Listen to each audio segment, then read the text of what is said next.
Good evening, ladies and gentlemen. Welcome to the post-match press conference. Of course, a very historic day for the baby of the World Cup. We're very delighted and we'd like to have you here. My captain and Uganda's captain is ready to answer all your beautiful questions. Thank you, Innocent. Brian, an incredible day, of course, for Uganda cricket, and it was so good to see the way the team celebrated the win, and of course, your supporters here as well joined in. What are the initial thoughts? Has it sunk in yet? How big is this achievement? Of course, only in your maiden World Cup. This is obviously huge for Uganda. There is no other way to say it. It's massive for Ugandan cricket. To be at a World Cup is one thing, but to pick up a World Cup win, that's something totally different. And yeah, it hasn't sunk in well. We'll probably have to sleep over it, before we understand the magnitude of what that means. But yeah, we've got a passionate group of fans. These guys that traveled halfway across the world to be here to witness this. I'm sure this is more than they expected, when they set off from Uganda. So it was very special for us as a group to give them a win. There's guys back home that have stayed up at night. It's 5:30 in the morning in Uganda right now. So there's guys that have stayed up, to watch this, and I hope they feel as elated as we do. A very, very special feeling. Brian, you won the toss and you decided to bowl. Was there a particular reason? Having looked at the conditions, it was a new wicket, and we felt we could use the early movement if there was any. We didn't feel that the wicket played a big part in our poor batting display the game before. So, we just tried to take that out of our decision making. We felt if we executed our bowling plans a bit better, then, coming to chase a score that is much easier, because you know exactly what you need. So, yeah, we felt if we bowled a bit better today, then we could restrict them to a total that we were comfortable chasing, and it turned out better than we expected. Travis Sensian, how good was this bowling performance from your team? Almost all the bowlers did very well. Just how do you rate this performance from your bowlers? It's up there with one of our best, definitely. Everyone that was called upon to do the job was right on it. They got it right. We bowled in partnerships. We picked up regular wickets. We kept it nice and tight. So, everything you could ask of a bowling unit, they did that. But special mention must go to Frank Nsubuga. We know what he can do because he's done it for years. But to turn up and do it at a World Cup game in his debut at a World Cup, that's very special.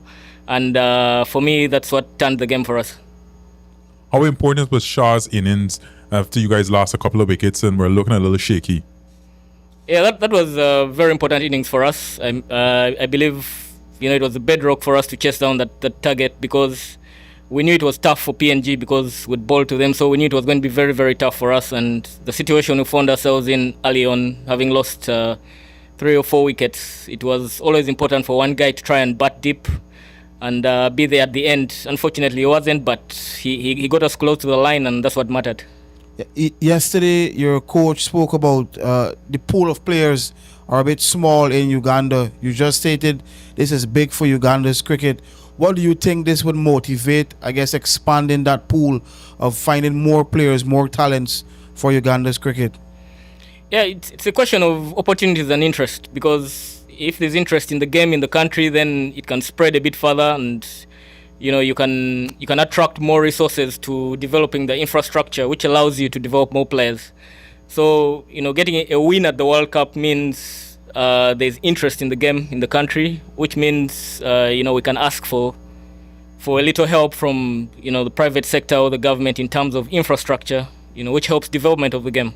And that's how you build your cricket structures. So it was very important for us to win a game at the World Cup in that regard, because it gives us bargaining power back home in terms of asking for more funding or infrastructure and the like.